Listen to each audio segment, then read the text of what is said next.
Tudo bem? Agora sim. Tudo bom?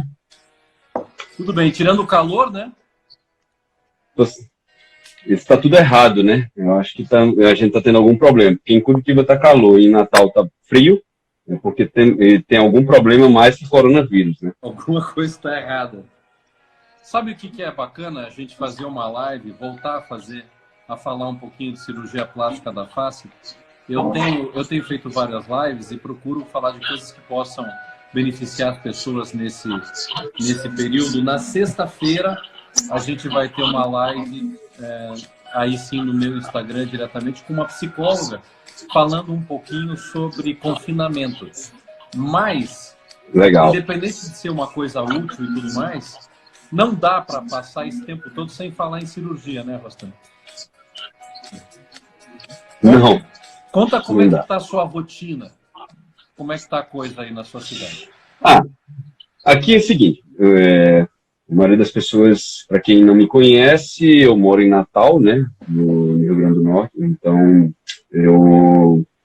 aqui o corona ainda não chegou de vez, mas já a gente meio que está se preparando dentro de uma situação para o mais grave, ainda não está como em São Paulo e Rio de Janeiro, mas a minha formação base é cirurgião de cabeça e pescoço, então a cirurgia de cabeça e pescoço é uma cirurgia eminentemente oncológica e eu continuo fazendo atendimentos e cirurgias oncológicas, cirurgias que, infelizmente, o câncer não pode parar, né? Não pode interromper o atendimento para isso aí.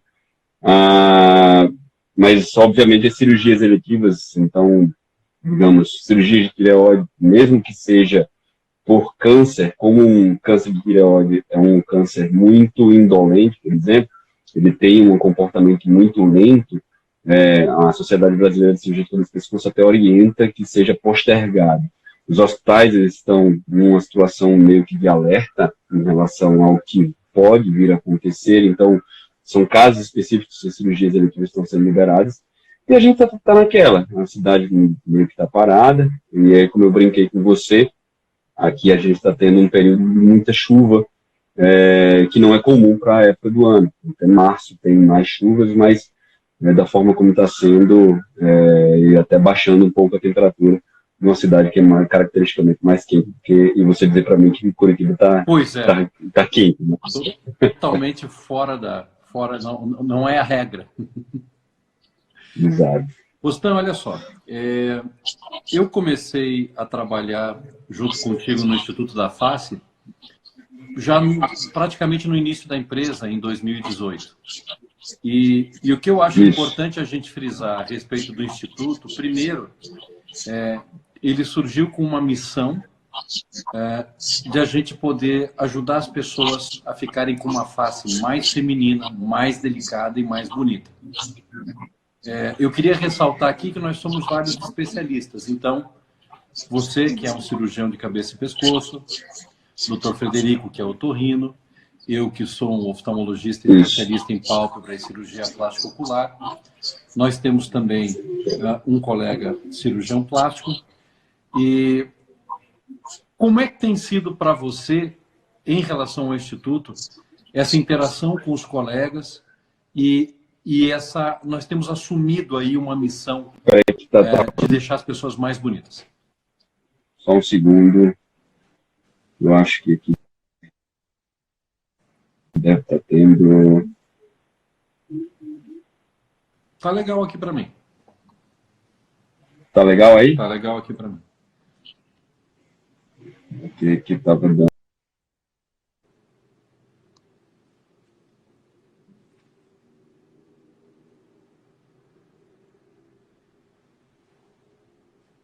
Pessoal, obrigado pelo carinho. Acho que a conexão do Dr. Rostan está com um pouquinho de dificuldade lá, mas daqui a pouco acredito que ele volte. Estou te vendo de novo, Rostan. Voltou. Show. Então, pronto. Aí é o seguinte, eu peguei a parte que você perguntou a respeito do Instituto e que era uma reunião multidisciplinar, onde tem eu como cabeça e pescoço, craniofacial, você como um especialista em pálpebras, um excelente profissional, por sinal, Conseguimos reunir também o Fred, o Eduardo Zomer, Fred dispensa comentários, né, um otorrinolaringologista reconhecido nacionalmente, até internacionalmente, na parte, principalmente nas rinoplastias, né, e agregamos também alguns colegas cirurgiões plásticos para fazer a parte corporal, como o Dr. Rafael Rigo, e na dermato a doutora Rafaela. Já trabalha com o Cepcinol, até entrevistou ela. Então, assim, em 2018, juntamente com a Camille Greck, que infelizmente a gente acabou agora no momento, aqui com a gente, mas juntamente com a Camille, em 2018 a gente começou com essa ideia de trazer um novo serviço em São Paulo, no intuito de agregar conhecimento e melhorias técnicas. A partir do momento em que vem a minha formação, cabeça e pescoço com crânio facial, você que faz a parte de face, complementando muito bem, a gente se conheceu numa época de formação, o Fred, que é espetacular, então, às vezes muitos pacientes chegam para mim e perguntam, eu quero fazer alguma coisa no meu nariz, até tenho uma formação para fazer rinoplastias, mas eu acho que a gente acaba ganhando e trazendo para o paciente muito mais resultado positivo a partir do momento que você une forças, né? Eu, certa vez, estava num evento internacional, até um evento de cabeça e pescoço, quando eu ouvi um grande cirurgião de Nova York ele falar que quando você viu um cirurgião enaltecendo seus resultados, divida por 4. Quando você vir um cirurgião enaltecendo seus resultados, divida por 2. E quando você vir ele falando dos seus fracassos, multiplique por 4. Né? Ou seja, todos nós somos passíveis de erro. E quando a gente agrega informações e conhecimento, isso acaba gerando bons resultados. Eu acho que é isso que permite com que a gente, nesse período, vai fazer agora 2 anos, a gente tenha conseguido atingir cada vez mais pessoas com resultados positivos, satisfação, entre outras coisas. Sim. Rostan, a Ariana está perguntando aqui, estou ansiosa pela minha cirurgia, mas como moro fora do país, e agora com o corona, está difícil. Mas vocês continuam operando? Responde para ela, Rostan. Boa pergunta. Uma certa sinuca de bico, mas é uma boa pergunta. É o seguinte, muitos dos pacientes que procuram o Instituto da Face, eles sabem que eu faço cirurgias em Natal e em São Paulo, mas o Instituto da Face São Paulo, e em São Paulo nós operamos aproximadamente uma vez por mês. Coincidentemente, eu estava em São Paulo agora em março, na primeira quinzena de março, e coincidentemente nós já havíamos programado, por uma questão logística, cirurgias para o final de abril e início de maio. Então, a princípio, nosso calendário ele se mantém, seria no finalzinho de abril e início de maio. E por que eu falo a princípio? Porque estamos, digamos, de hoje para lá, em 30 dias para isso. Como os resultados, como as informações a respeito do corona, elas são mutáveis diariamente, então a gente não dá para dizer agora como é que será. O que nós temos é que para esse próximo ciclo de cirurgias, nós tínhamos alguns pacientes de fora do país e elas até já postergaram suas datas, exatamente porque não tem como vir ao país. Alguns pacientes até da Espanha, da Itália mesmo. Então, está uma situação, digamos, estamos naquela situação à espera.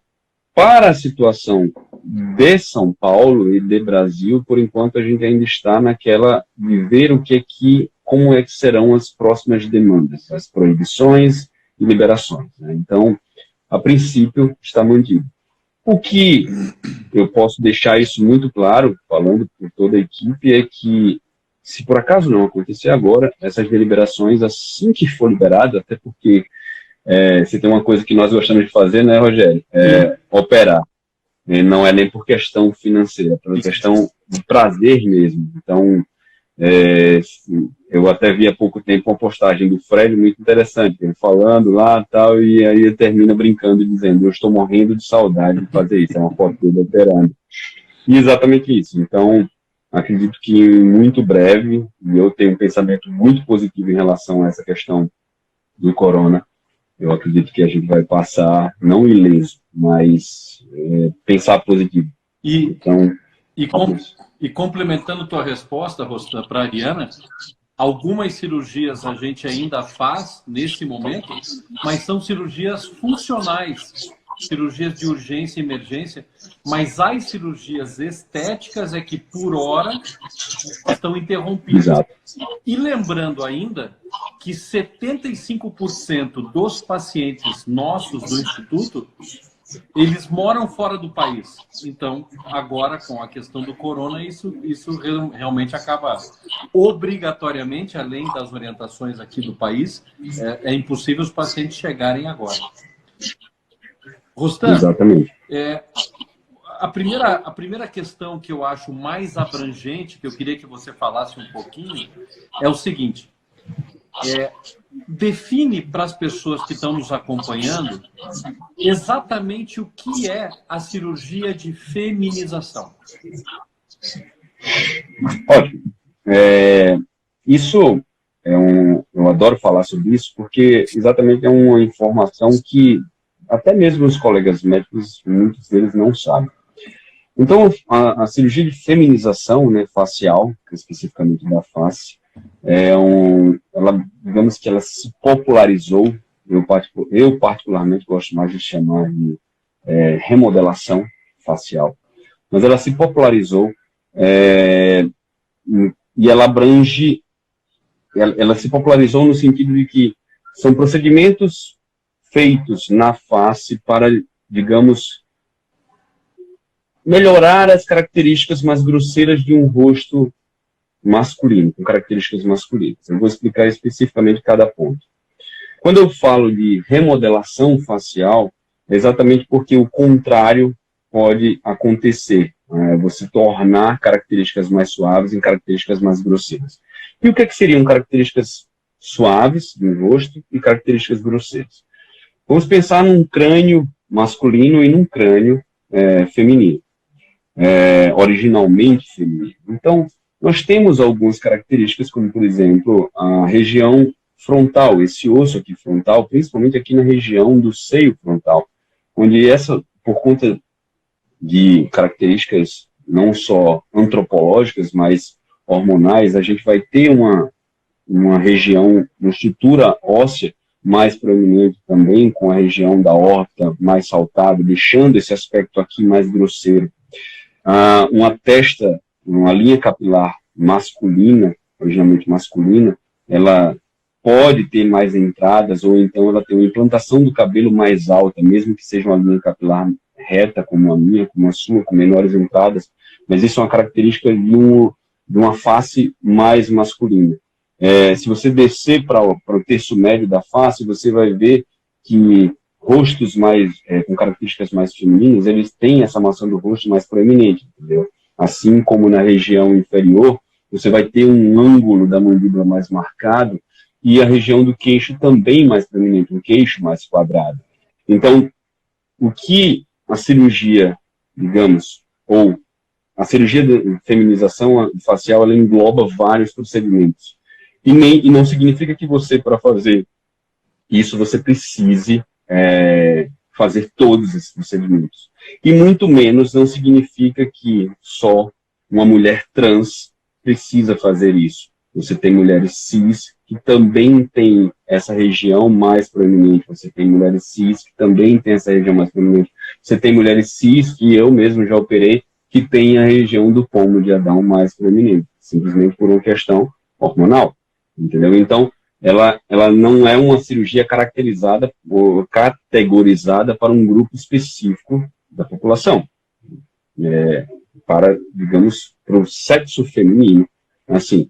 E quando eu falo em remodelação facial, eu gosto de usar esse termo porque você abrange o procedimento tanto para quem tem, imagine que uma pessoa do sexo masculino que tem um queixo mais fino e ele queira, ou esse ângulo, isso já é uma coisa frequentemente feita, pessoas que não têm aqui, ou vão colocar um preenchimento, ou então mesmo vão colocar alguma prótese. No caso de deixar os ângulos mais grosseiros, você tem que injetar ou colocar alguma coisa.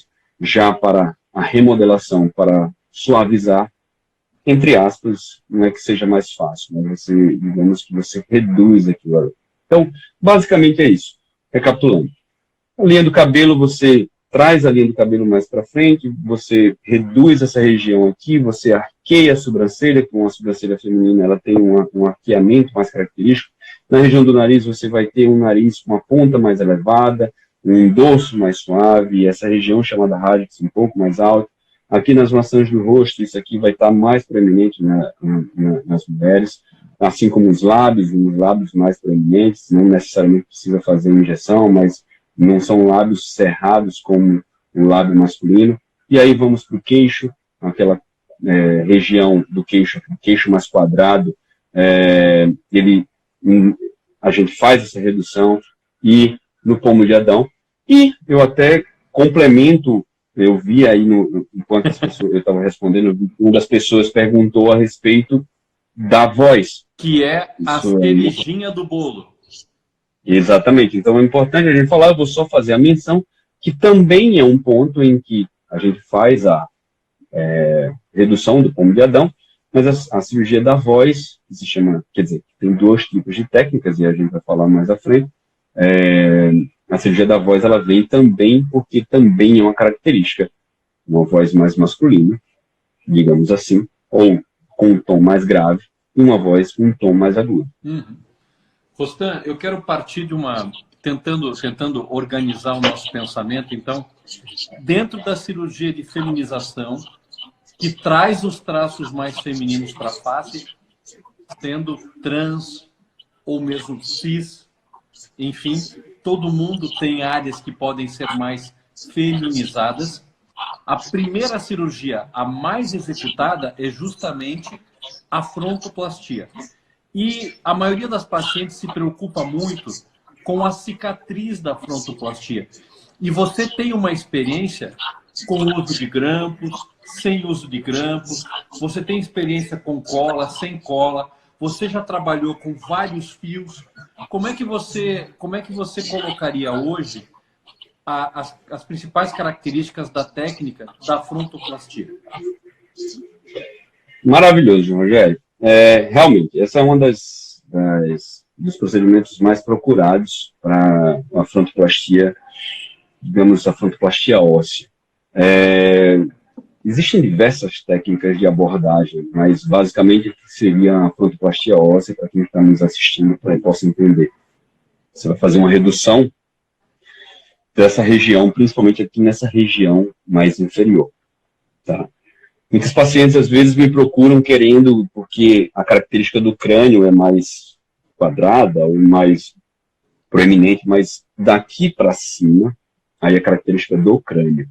A gente, às vezes, até consegue fazer uma certa suavização e tal, mas arredondar, uma coisa que quadrada, arredondar, às vezes fica difícil. Mas vamos à sua pergunta diretamente. Então, para fazer esse acesso, para a gente chegar aqui, nós fazemos uma incisão chamada incisão bicoronal, ou seja, é uma incisão que ela vem daqui até aqui. Se colocar no YouTube, se for procurar em artigos, você vai ter todos os tipos de abordagem. Tem pessoas que fazem essa abordagem aqui anteriormente, tem pessoas que fazem abordagem aqui, tem pessoas que fazem abordagem mais posterior. Eu já fiz de diversas formas, e a forma que, na minha prática diária, o que eu mais me identifico e tenho melhores resultados, eu respeito a linha capilar. Não a linha capilar que eu falo eu faço a divisão a depender de como seja o padrão capilar. Então, se for uma pessoa como eu, que tem uma linha capilar mais reta, eu vou dividir mais ou menos aproximadamente 2 centímetros aqui atrás, e eu vou fazer uma separação dos fios. A gente utiliza um pente normal mesmo, e eu faço a separação dos fios exatamente para respeitar o bulbo capilar.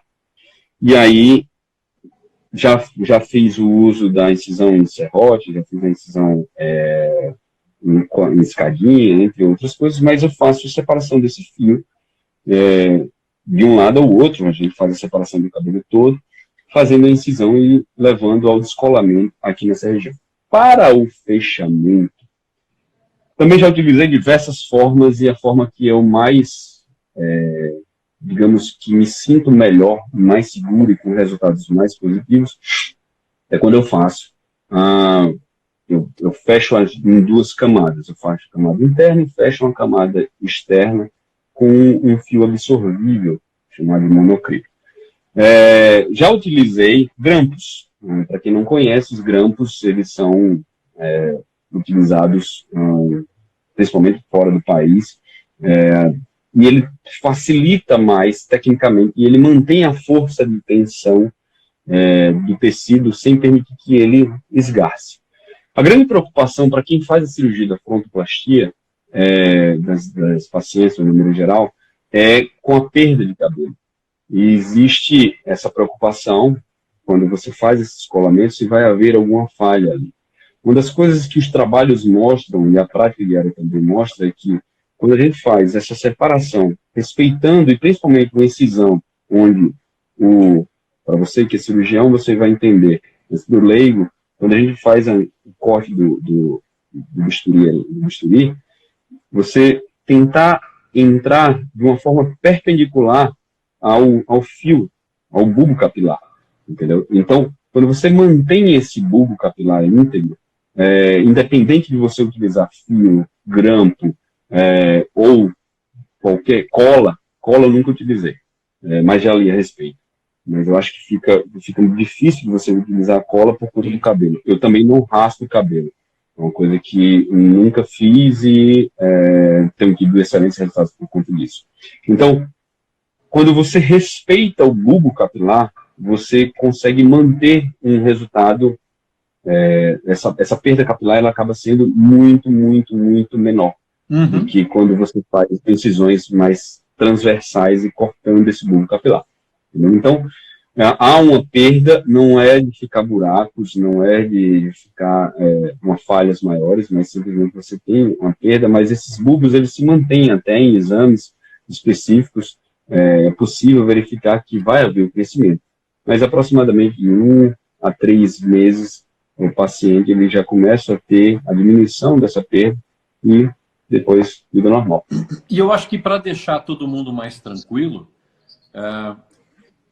é muito difícil que a gente tenha problemas nessa cicatriz. De maneira geral, é uma cicatriz excelente. Eu entendo a preocupação que as pessoas têm com a cicatriz, mas essa é uma região de uma ótima cicatrização. Não significa que as pessoas não devam ter cuidados no pós-operatório. Tem que fazer drenagem linfática, tem que manter a região seca, não pode deixar úmido porque atrapalha a cicatrização. Quando você faz a cirurgia, todas as orientações são passadas. Mas acho que dá para a gente deixar uma mensagem que tranquiliza em relação à questão da cicatrização. Uma outra questão, eu não sei se a gente abordou, a gente tocou no assunto da voz, mas acho que a gente não abordou o assunto da voz, né?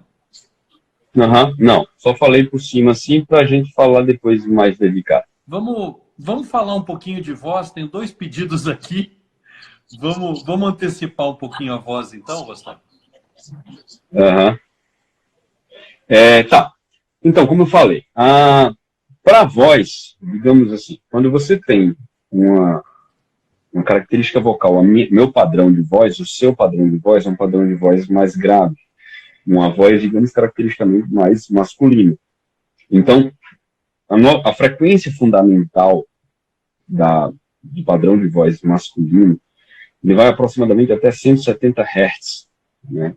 Entre 170 e 200 vai ser uma voz chamada andrógena, que é aquela voz que fica intermediária, e acima disso você vai ter uma voz um padrão mais feminino.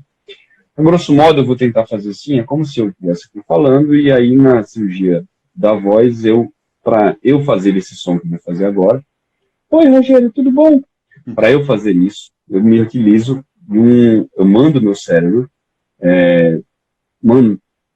esticar o músculo aqui que existe na região da região da caixa da voz, ou da laringe, né? A região entre a cartilagem cricoide e a cartilagem tireoide.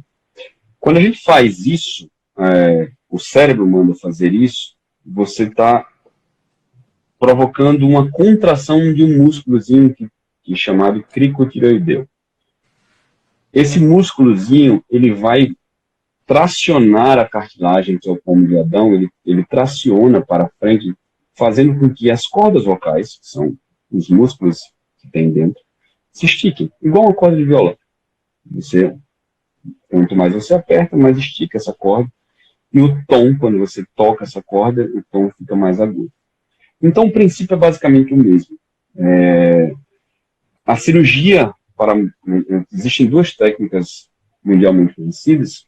Uma se chama glotoplastia, a outra é tireoplastia.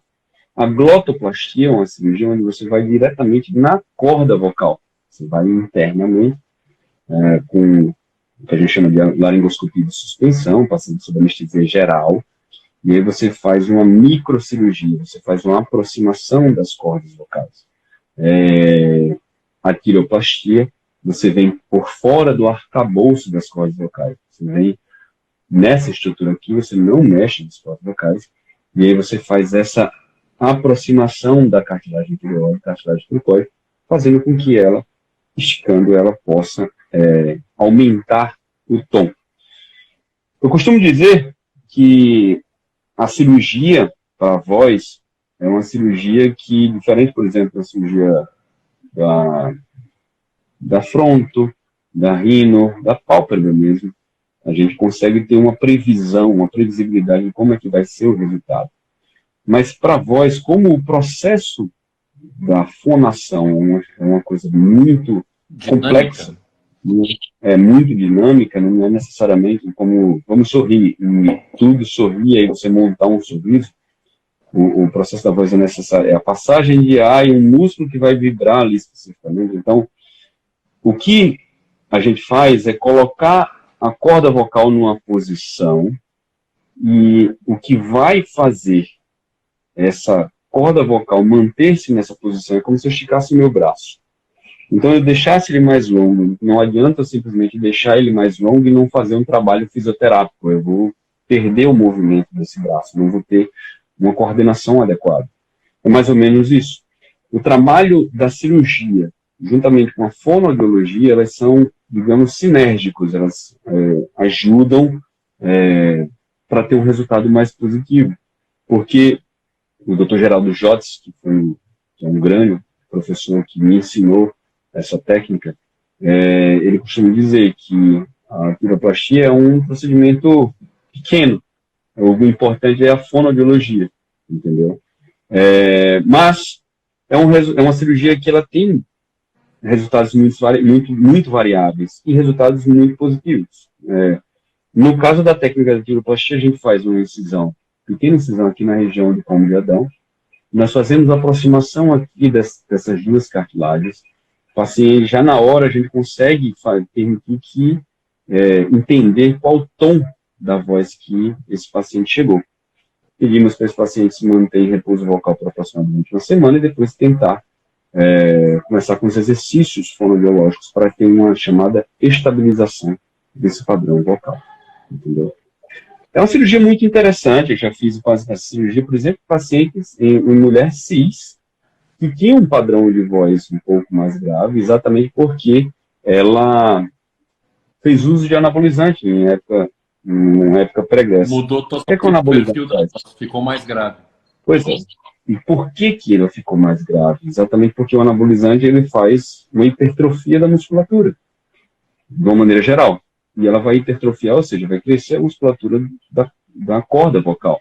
Por isso que você muitas vezes vê, digamos, aquelas mulheres bombadas, que você vê uma voz assim, uma voz que a gente chama de voz andrógena, ela fica mais grave. Então, dá para você conseguir suavizar, mas como o problema ali foi que a corda vocal ficou mais grossa, então afinar muito ela já é uma tarefa mais difícil. É uma cirurgia desafiadora, mas ela é muito agradável porque você tem resultados muito instantâneos. É como você quando faz a pálpebra que o paciente já sai ali e você já vê, cara, o resultado do cara. Gostamos, mas é interessante a gente reforçar a questão da fonoaudiologia, porque a cirurgia tem um caráter que precisa de um suporte pós-operatório. Então, é interessante que elas saibam que a fonoaudiologia vai ajudar muito. Sim. Gostamos, Eu estou vendo aqui, por exemplo, a Sara. Diga. Estou vendo aqui a Sara, então consegue ser retirado do pomo e fazer a cirurgia da voz na mesma cirurgia? Sim. Essa é uma das coisas que eu mais faço. A gente faz pela mesma incisão, faz a aproximação e você consegue fazer uma redução do pomo de Adão, principalmente para quem tem um pomo mais proeminente. E o que é que se faz a redução do pomo? Por exemplo, eu tenho essa cartilagem tireoide mais proeminente aqui. O que nós fazemos a redução é exatamente dessa proeminência mais alta. Isso que está um pouco mais à frente. É exatamente uma característica porque nessa região da cartilagem tireoide, ela tem maiores receptores para testosterona. Então, esses receptores, por ter mais receptores para testosterona, essa é a região que tem maior proeminência. Você tem que respeitar um certo limite anatômico quando você faz essa ressecção, e às vezes as pessoas elas ficam preocupadas, porque eu queria meu pescoço bem liso, eu queria que isso aqui sumisse. É muito variável, isso vai muito da característica individual. Porque tem pessoas que têm o pescoço bem magrinho, tem pessoas que têm essa região da cartilagem mais para frente, tem pessoas que a musculatura é mais frágil, então vai variar muito. E eu falo até mesmo para alguns pacientes que ficam preocupadas com o resultado de que aquilo ali, isso aqui me deixa mais proeminente. Não. São características individuais. Cada um de nós, a boca da Angelina Jolie é bonita na Angelina Jolie. Né? Obviamente que em outras pessoas pode até ficar, mas não necessariamente. Só se tornar bonito. Não necessariamente. Né? Então, assim, eu acho, para mim, beleza é sinal de... Óbvio, saindo da técnica de simetria e proporção, mas quanto mais belo é aquele em que você olha e faz, nossa, que bonito, mas é característica dessa pessoa e não uma cópia de uma outra coisa. Né? Postan, eu estou lendo uma pergunta aqui que eu gostei. A Sabrina Freitas escreveu assim: a pálpebra pode ser operado no consultório, né, doutor? Essa pergunta agora eu vou dar um esfregão aqui. Sabrina, existem 3 estruturas de atendimento. Uma chama consultório, e o nome já diz. Consultório é um local que tem estrutura para consultas. Existem clínicas e hospitais que têm estrutura para cirurgia. Nem todas as clínicas têm estrutura para cirurgia, mas algumas têm. Isso depende de alvará, de equipamento e etc. Eu jamais vou concordar que cirurgia de pálpebra seja realizada em consultório, porque se o paciente necessitar, eventualmente por um processo alérgico, por uma dificuldade respiratória, por uma baixa, um aumento de pressão, se ele necessitar de um suporte maior, ele não terá. A estrutura que um anestesista precisa para dar apoio ao médico cirurgião se encontra em clínicas, com alvará para isso, ou hospitais. Esse é o primeiro ponto. Segundo ponto, nós nunca pensamos, como especialista que eu sou nessa área, em cirurgias absolutamente simples de pálpebra. Nós temos que estar preparados também para fazer uma cirurgia com mais estrutura. A blefaroplastia, que é a cirurgia plástica das pálpebras, não se resume a tirar um pouquinho de pele ou um pouquinho de bolsa. Uma cirurgia bem feita das pálpebras, ela requer um trabalho na parte muscular, puxar o tendão do canto lateral e posicionar uma cantoplastia. Essa é uma cirurgia mais profunda. Fazer o levantamento da cauda das sobrancelhas ou de toda a sobrancelha. Então, isso faz com que a cirurgia seja mais elaborada. O que eu mais gosto hoje, claro que precisa haver indicação, mas o que nós gostamos mais é de fazer uma cirurgia de blefaroplastia com reposicionamento de gordura, quando isso é possível, pegando a gordura das pálpebras e utilizando para fazer um preenchimento logo abaixo, na depressão do caminho da lágrima. Isso traz naturalidade. Fazer uma boa cantoplastia que deixa o olhar mais sensual, mais feminino, mais delicado. E principalmente aquilo que é o meu xodó, a blefaroplastia, a laser. E aí você precisa, o equipamento a laser, precisa de uma temperatura específica, de uma fonte de luz específica, não é uma cirurgia tão rápida. Então, por todos esses motivos que eu te falei, consultório não é lugar de fazer blefaroplastia. Se alguém propõe blefaroplastia em consultório, é lógico que a qualidade não será das melhores e o consultório não é o local ideal. Eu tenho, Rostan, depois de fazer mais uma pergunta para você, eu tenho um comentário a respeito do PMMA que eu recebi essa semana, um caso, e eu queria aproveitar para comentar contigo. Rostan, a segunda cirurgia mais realizada no Instituto é a cirurgia de mentoplastia.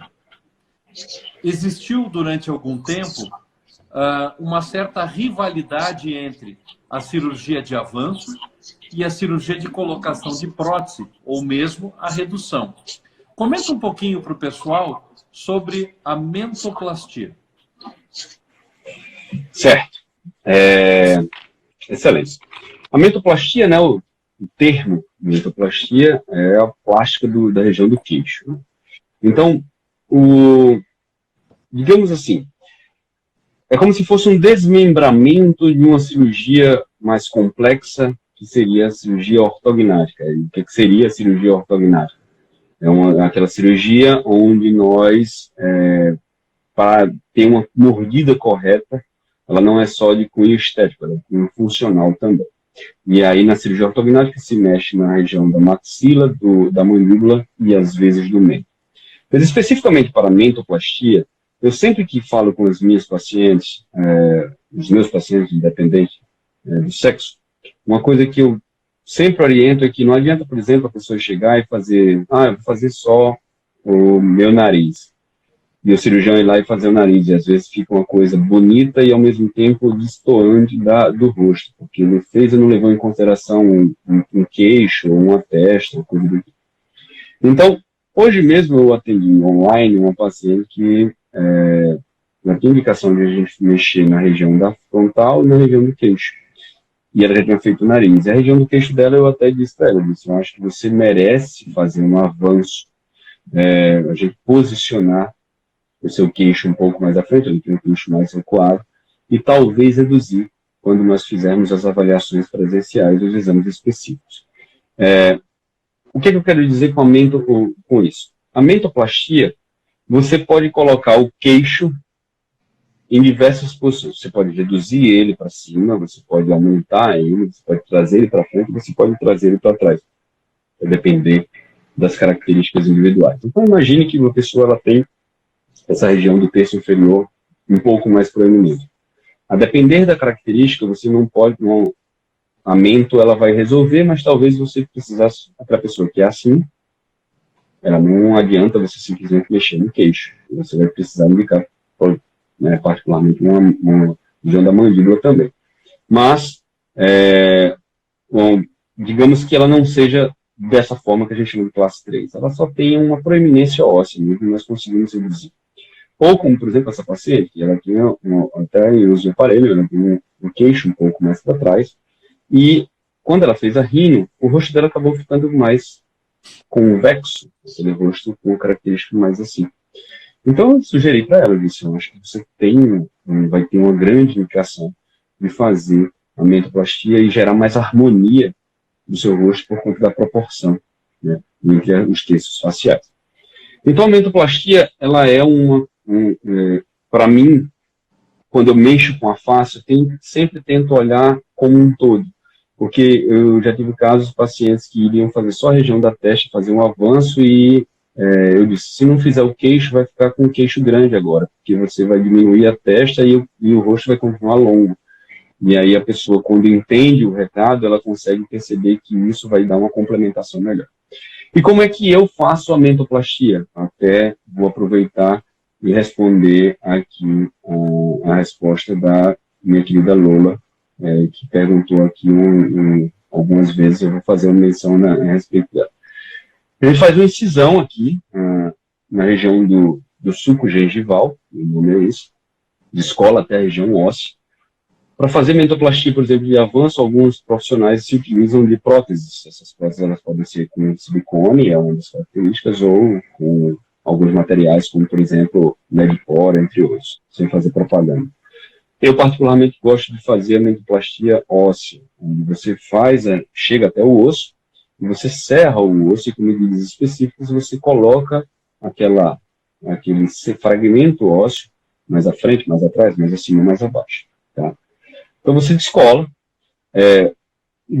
coloca um fragmento numa posição específica, esse osso ele vai colar, você deixa um espaço milimétrico, então vai se formar um novo osso ali, sem gerar maiores problemas. Dentro de 6 meses está formado um novo osso, não tem receios em relação a isso. E aí, algumas pessoas, uma das principais, digamos, complicações pertinentes à cirurgia da mentoplastia, assim como a queda do cabelo para a frontoplastia é uma das principais queixas, a dormência na região do lábio inferior é uma das principais queixas, principalmente porque, a depender do caso, você precisa, às vezes, fazer uma tração no chamado nervo mentoniano, né? É um nervo sensitivo que dá sensibilidade à região aqui do lábio. E aí, essa tração, muitas vezes, ela pode levar a uma dormência. Eu mesmo falo como paciente, que fui cerca de 20 anos atrás, por conta de uma cirurgia do siso, o terceiro molar, né? O siso popularmente conhecido. E aí, o nervinho que passa por dentro do osso, que sai como nervo mentoniano, ele foi machucado. E eu fiquei um bom tempo sem a sensibilidade dessa região aqui. Eu perdi totalmente. Isso demorou alguns meses e voltou. Hoje em dia é normal, para não dizer que é igual. Eu tenho 99,9% aqui desse lado e aqui desse lado é 100%. Mas essa sensibilidade se mantém porque o nervo se mantém íntegro. Então é uma das coisas. E cicatricialmente falando, você pode vir a sentir pontadas, furadas, sensação de calor, sensação de frio, nessas regiões onde são mexidas, principalmente quando você faz tração do nervo, como é o caso aqui da região mentoniana. Entendeu? Perfeito. Rostan, vou mandar um abraço para o Eduardo Zomer, o doutor Eduardo, que entrou aqui conosco. E eu quero fazer um comentário antes de te passar a última pergunta. Eu recebi ontem uma pergunta de uma paciente. Ela colocou polimetilmetacrilato, PMMA, na região da face. E um pouco desse PMMA está aqui em cima na pálpebra. E ela gostaria de fazer a cirurgia para retirar o PMMA. Então, o que a gente aconselha?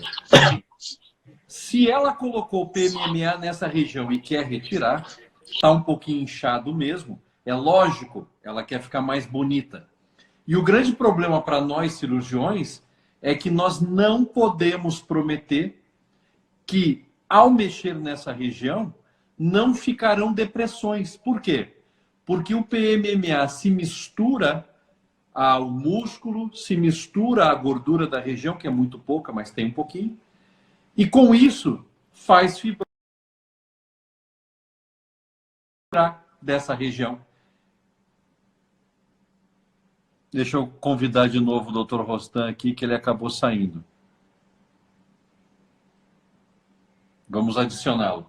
Então, continuando a explicação. Toda vez que o paciente coloca PMMA nessa região, que é o polimetilmetacrilato, que é um acrílico, ele é impróprio para essa região. Acho que todo mundo já sabe que não deve colocar. E a cirurgia para fazer a correção tem um risco muito grande de que fiquem irregularidades por causa da fibrose provocada pelo PMMA. Então, quero deixar mensagem para que todos evitem, nessa região da face, PMMA, hidrogel ou outros produtos sintéticos. A gente tem que pensar hoje em dia em ácido hialurônico ou gordura do próprio paciente, e mesmo assim são situações especiais, A transposição de gordura nessa região funciona muito bem. O enxerto de gordura nessa região, existem casos que formam fibrose. Então, mesmo para trabalhar com gordura, o médico tem que ter experiência e conhecer bem a região. Doutor Rostan, eu quero te fazer uma última pergunta. É que eu vou ter que sair, que deu algum problema aqui, não estou ouvindo. Se você tirar os fones.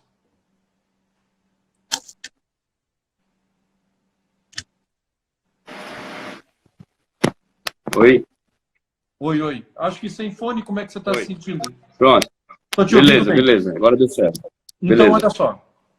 Rostan, a gente sabe que muitos dos nossos pacientes do Instituto vêm de fora. Às vezes precisa ficar em hotel, enfim. Mas a gente tem um probleminha no Instituto que eu acho que vale a pena você fazer um comentário. Alguns pacientes acabam viajando e não fazem o pós-operatório da maneira mais adequada. E para nós é muito preocupante isso, a gente acaba não conseguindo dar assistência. Eu queria que você comentasse um pouquinho sobre isso, passasse uma orientação para que todo mundo que pensa em fazer a cirurgia lembre que esse cuidado de pós-operatório é de extrema importância. Exatamente, Rogerão. Obrigado pela pergunta. A nossa conduta no Instituto é da seguinte forma. Nós pedimos sempre que os pacientes, independente se for eu opero gente do país inteiro, do sul ao norte, e graças a Deus já operamos pessoas de diversos lugares. Eu acho que só não operamos até agora da África, pelo menos, mas pessoas que já vieram de diversos lugares do país, do mundo. Então, assim, existe sim essa característica, muitas vezes, de se eu estou bem, vou embora. Mas para nós é extremamente importante fazer um acompanhamento um pouco mais próximo. Eu acho que a internet auxilia em algumas coisas, no entanto, o ao vivo ele vai ser sempre soberano. O que é que eu quero dizer com isso? E a nossa orientação paciente que vem de fora, ele vai chegar aproximadamente 2 dias antes do procedimento, no mínimo, principalmente para os procedimentos mais complexos, pelo menos 2 dias antes, a gente vai fazer a avaliação presencial. E, normalmente, as nossas cirurgias, 99% dos casos, os pacientes ficam internados no máximo 24 horas. E aí, esses pacientes são orientados a ficar em São Paulo por pelo menos uma semana, no mínimo, do mínimo, uma semana. Já tivemos pacientes que quiseram ir embora logo em seguida, pacientes que quiseram, até mesmo, me lembro de uma paciente que disse, vou embora para Curitiba. Eu disse, mas não vai de avião. Não, eu vou de carro. Eu disse, mas vai de carro, não sei o que, 1 dia de carro, sei lá. Então, é um procedimento na face, né? Então, um procedimento cirúrgico que requer cuidados específicos. Para pegar um voo, pelo menos uma semana, né? Obviamente, principalmente porque na primeira semana, vamos pensar que a pessoa fez a cirurgia da face como um todo.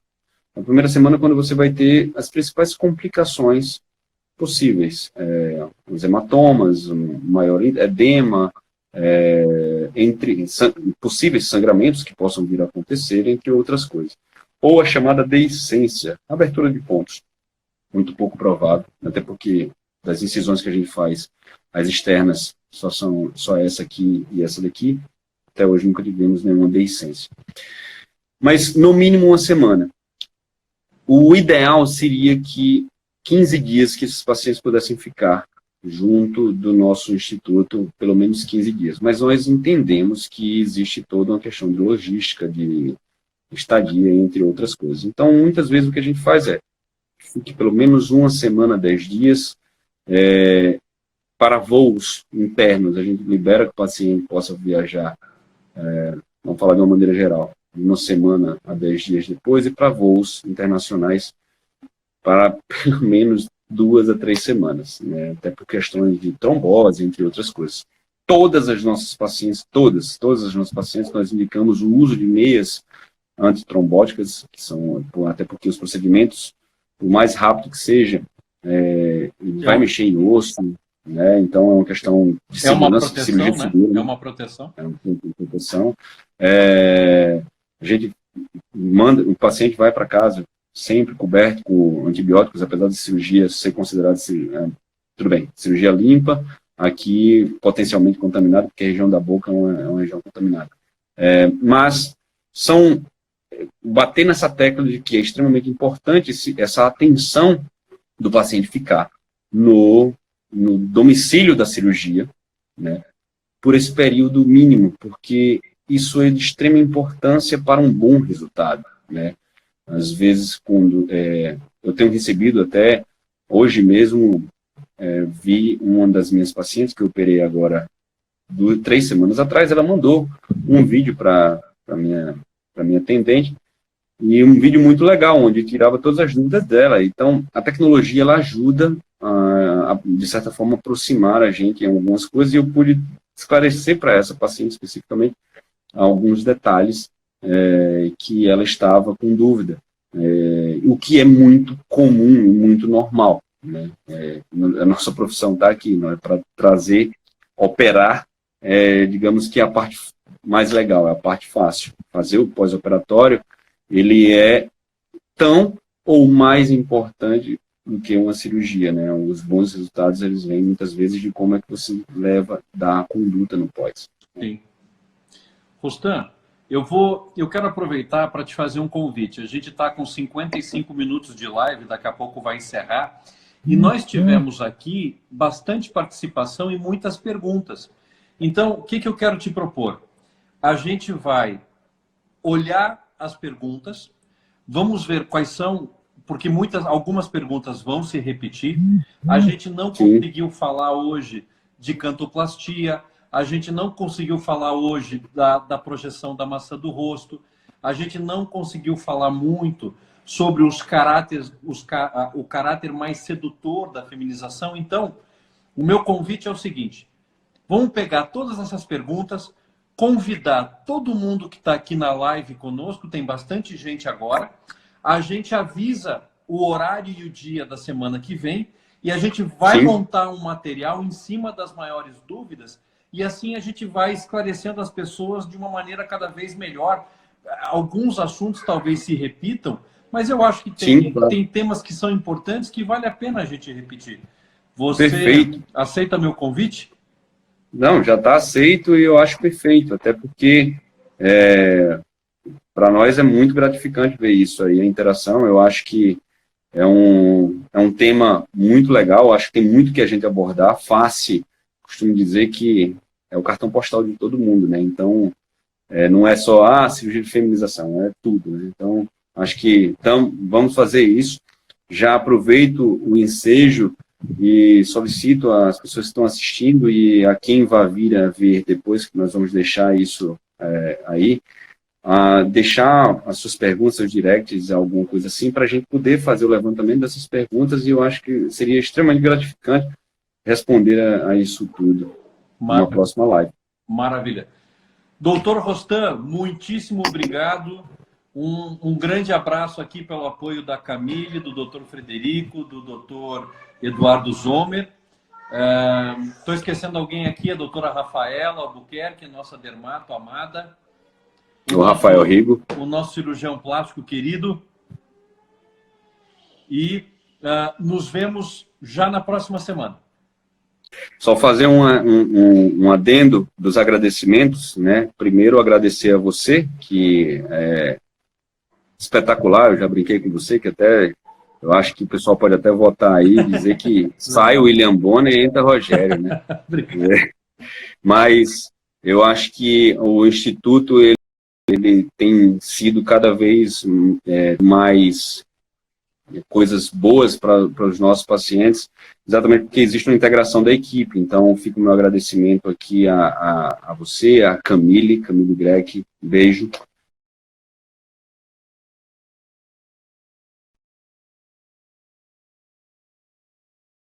O Rafael Rigo, E não deixar também de fazer menção para Maria, que está sendo maravilhosa conosco, a Gabi, o nosso Tuca, né, o Rafael. Então, acho que a equipe toda está bem, está todo mundo bem integrado e vamos em frente, tá bom? Obrigado pela oportunidade, meu amigo. Um grande abraço.